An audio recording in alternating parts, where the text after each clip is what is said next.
respecting dissent. Dissent means disagreement, divergent opinions. Let me ask a question. How does it feel like to be wrong about something? How does it feel like to be wrong? Anybody? Ashamed. Ashamed? No teachers here? You don't remember that brilliant student in your class, what he used to do? And you argue and make sure you prove you were wrong. How does it feel like to be wrong?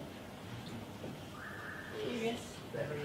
Embarrassed, bad, you feel disgraced,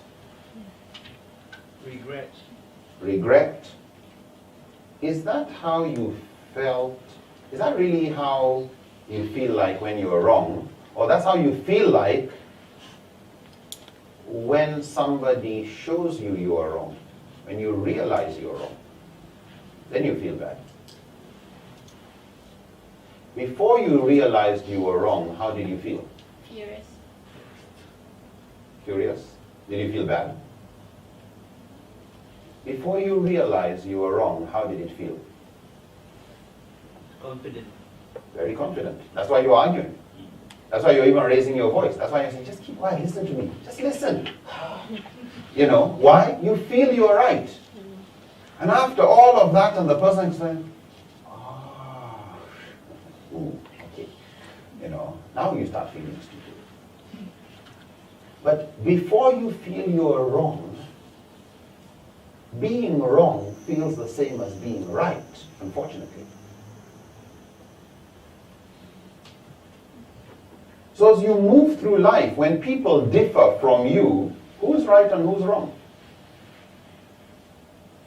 The more you learn, the more you realize how right or wrong you are. Like every year you spend in school, you learn more things. Just take a course in politics and suddenly, I didn't know that's what it was like. I used to think wrongly. Every new book you read, you find out where you are wrong. Okay, because you read it in private, it's not embarrassing. The more you learn, the more you find out how many mistakes you have, how many misconceptions you have. Many non-Muslims don't believe they have misconceptions about Islam. Yeah. Let me ask a question here. Do Muslims have misconceptions about Islam? Yes. Yes. Do non-Muslims have misconceptions? Do you have any misconceptions? Yes. Any examples? Just one example of a misconception you have. Wait a minute. Do you have misconceptions about Islam? Yes. Why is it so difficult to bring one example of a misconception you have? There are too many? Too many, you can't remember. Or is it because even if you had a misconception, you wouldn't know you had one? Your understanding of Islam is I understand Islam. I'm not wrong. Somebody needs to tell you you are wrong, and then, okay. A woman's testimony in Islamic law is half that of a man's. Simple. Is that correct? Yes. Really? How come hadith scholars seem not to know about that? How come hadith scholars seem not to say, oh, this hadith is narrated by Umar, this one is narrated by Aisha. She's a female. We'll need two hadith by a female before we can bring it to the level of a hadith by a male. How come scholars seem to have no problem saying that actually in issues to do with childbirth, fostering, any subject where women were known to be more competent than men, a woman's testimony was stronger than a man's testimony? If men were more competent in the area, common sense, men's testimony would be stronger. If women were more competent, women's testimony would be stronger. If their competence was the same, there would be of equal testimony. How many rakahs for Taraweeh? Do you have that argument every Ramadan, dear? Yes. Whose hadith is bringing the problem? Aisha. Why don't we just say, it's just one woman, drop it. Wait a minute. Taraweeh is just our formalizing of tahajjud. Okay? Who know? Where was tahajjud done? Most of the Taraweeh that the Prophet did was done in the mosque or the house? House. Who would know better?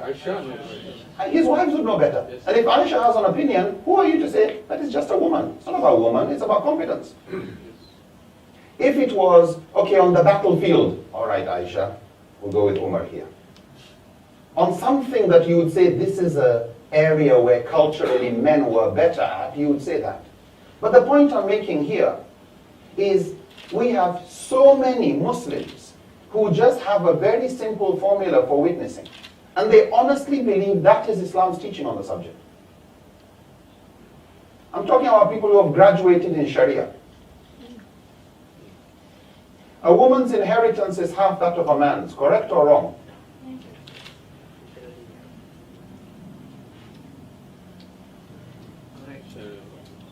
Why does a daughter inherit more from her dead father than her grandfather inherits from his son who died? Okay, a man dies, he has a daughter, he has a father. Why is the daughter always inheriting more than her grandfather is inheriting? I thought women inherit less. Why, when they are boys, brothers and sisters, siblings of each other, and one son has no children, and the parents are not around, the brothers and sisters share the inheritance 50-50. Not 2-1. And in situations where the father dies, leaving sons and daughters, the sons inherit double what the daughters inherit. When you say how much does a person inherit, it depends on who died, how close you are, who else is alive, who's responsible for who. It's not a simple ratio 1-2. That would have made the subject very easy to divide. But it's not. In some situations, a woman inherits more than a man. In some situations, she inherits the same. In some situations, she inherits less. Many misconceptions we have about Islam, we don't know we have. Point I'm emphasizing here, when somebody differs from you on a topic, curiosity to try and understand where are you coming from, okay, is the intellectually most responsible thing to do. Humility is the most intellectually sensible thing to do. Arrogance of, no, you listen to me first, is the most stupid thing to do. I'm not here talking about humility and curiosity as spiritual values and moral values. That's true. But for somebody who is just interested in knowing the truth, they are imperative. You must be humble. Otherwise, you're just blocking your own learning. You just live longer with falsehood. So you must learn to respect differing views. The Quran and the Sunnah were divided into two types of verses. Those that gave what was called qat'i and dhanni. Qat'i meant it was categorically clear, unambiguous, no more than one meaning. When you've read everything on alcohol and heard everything on alcohol in the Quran and the Sunnah, you reach only one possible conclusion. It is haram. When you've read everything in the Quran and the Sunnah about extramarital sexual relations or murder or injustice, you reach only one conclusion. It is haram. Why? Because the verses together are so clear regarding what it could possibly mean. And so, no difference of opinion among scholars on that one. the nature of those verses, the language used, gives no room for more than one meaning. Such verses in the Quran or the Hadith are described as qat'i. But there's another group, which are the majority, that are described as dhanni. Dhanni means it is probabilistic. There's a level of speculation. There's presumption. We think we are sure of the meaning, but possibly it could mean something else. And because of that, you were going to have differences of opinion the moment the evidence was not qat'i. Sometimes they would describe the source itself. They would describe Quran as qat'i thubut. They would describe Sunnah, that is mutawatir, hadith that come from multiple chains. They would describe them and Quran as qat'i thubut. In other words, authenticity, no doubt. But the moment it was a single chain hadith, they said it is dhanni thubut. We say it is authentic, but we know there's a possibility that it's not. Your own qiyas, your own other forms of sources are described as dhanni thubut. So you've got the authenticity side, but then you've got the meaning. What does it mean? It could be qat'i dilala, which means explicitly clear and categorical regarding what it means, or it could be dhanni dilala. Madhabs or schools of thought, the field of ijtihad, where reasoning is going to come in, focus on handling dhanni. The moment dhanni came in and there was a level of speculation, usulul fiqh came as a tool to guide scholars. What do you do? Why? You have to start reasoning. Why? You can't comfortably say God said and God meant. No, that's one meaning. That's the meaning you understood. It could mean something else. How dare you say what I understood is what God meant when it could have more than one meaning? So the scholars, realizing that certain words and verses of the Quran were left ambiguous, mutashabihat, were left ambiguous. And sometimes they handled meaning that different generations picked a meaning that they felt this is more true for us. When you say the Quran says, halak al-insana min alaq, you look at the old tafsir, God created man min alaq. Alaq, for most of the older generation, was a clot of blood. Okay? Clot of blood. And anybody who today goes and looks at what's the first thing that starts in an embryo, it's the heart. Yeah. And that's just what it looks like, a clot of blood. For those who looked at the language later and said, this looks like a leech, they describe it as a leech-like thing. Why? Because that is what it is. And alaq also means that. But the verb alaq means to hang on something. And those who look at the growing embryo, its shape, and the way it hangs off the placenta of the womb, it is alaq. And so you find some translations, halak al-insana min alaq, Allah created man from that which clings, or that which hangs. Every generation looks, takes another meaning that is true. This is one of those miracles of the Quran, that every generation will look at the Quran, expound the tafsir, get meaning and guidance for that's relevant to them. Another will come, reality has changed, but the book seems to have edited itself. Same words, but for a different psyche. Another topic. Respecting dissent, scholars realized they had to come up with a subject called khilaf.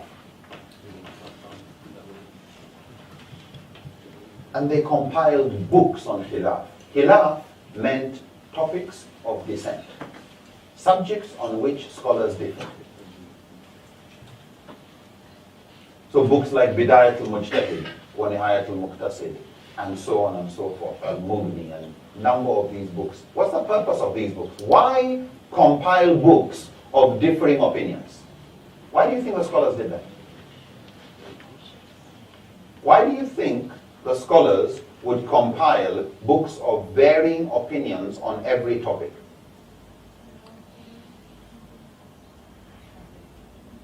Sorry? How is it useful? Why don't you just tell us the truth?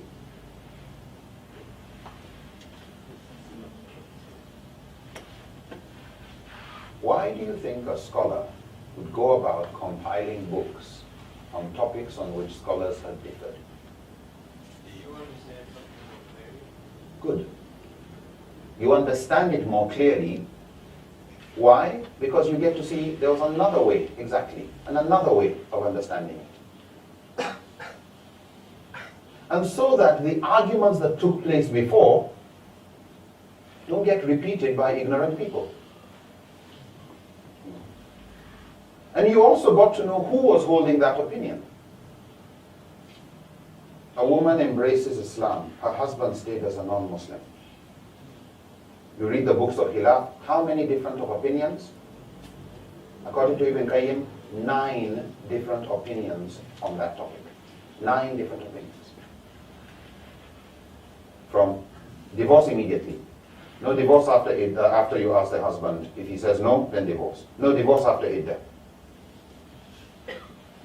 No, stay married but no sexual relations. No, stay married if the judge says it's safe for her. Stay married if you, the woman, think it's safe. Leave it alone. Stay married. If you have a problem, leave them alone. 9 different opinions by scholars. Not one. You may know what you grew up with, but the use of a book of Khilaf is to go and look again. And if you want, I'd like to dig into this topic a little deeper. When you hear some lady saying women can be led in prayers, men can be led in prayers by a woman, how dare she? Modern feminist, whatever. Hold on. Go and check a book on Khilaf. If scholars differ on this. Yeah. Imam al-Tabari, he was a mujtahid imam of the Jariri madhab. Yeah. There are many madhabs. You've got the ones that survive now, basically about 8 of them in total. But you have Jariri madhab, Thawri madhab, many madhabs. Awza'i had a madhab. Abu Thawr and Imam al-Tabari took it that a woman who was more qualified, more learned, could lead a man in prayer. There's nothing modern about it. These were opinions before the West even existed, as we call it today. There's no Western influence, there's nothing Western. If you want to study the arguments, you can go and do that. Do you conclude it's strong or weak or just something to be respected? But don't break our unity. Scholars of the past have tried to give you guidance that on these scholars have argued, and they are scholars. Each one of them is a greater scholar than you. So handle it with respect. And if you were going to have problems with differences, they developed another field. They call the field the adab. The adab of ikhtilaf. Which meant the etiquettes or ethics of disagreement. The protocols of dissent. How to ensure difference of opinion does not lead to disunity. To understand that diversity of opinion was accepted within the unity of Islam. That unity did not mean uniformity. It never was uniform. The Ummah was never with clones of each other. There was diversity, and people who are normally not used to living with diversity. We prefer, I'm right, you're wrong. I've gotten to the truth. Scholars realize it's not that easy when you deal with zanni evidence. We will have to learn to agree, to disagree agreeably. So, respecting dissent and the importance of humility curiosity, sincerity, and commitment. Humility in what you know and how you approach what you don't know. Curiosity in not just waiting to be told, but actively trying to find out where you may be wrong. And so Imam Shafi is quoted as having said, I pray Allah shows me the truth on the tongue of the person I'm arguing with. We would have liked Allah show him the truth on my tongue. Okay. But this is a prayer that tells you the heart of Imam Shafi. He is curious. Why? How is his prayer going to be answered on the tongue of somebody else? But he had the humility to also say that at the end of all the argument, with all his thoroughness, he would say, I believe I'm right, with the possibility that I'm wrong. And I honestly believe you are wrong, but with the possibility you're right. This is intellectual humility. So you're searching for certainty, but you really know, as they all keep saying, Allahu A'lam. Allah knows best. And this is not just a platitude, it's a statement that governs their intellectual lives. A sincerity that you are searching for truth, not who wins the argument. Otherwise, ego defeats your entire purpose. All this is turned to nonsense. When instead of doing it sincerely out of ikhlas to serve Allah, you just want to be right. Who was right is not the issue. Have we gotten to the truth? And so Imam al-Nawawi says in the commentary in his 40 hadith, where the Prophet said, none of you is a true believer until he loves for the other what he loves for himself.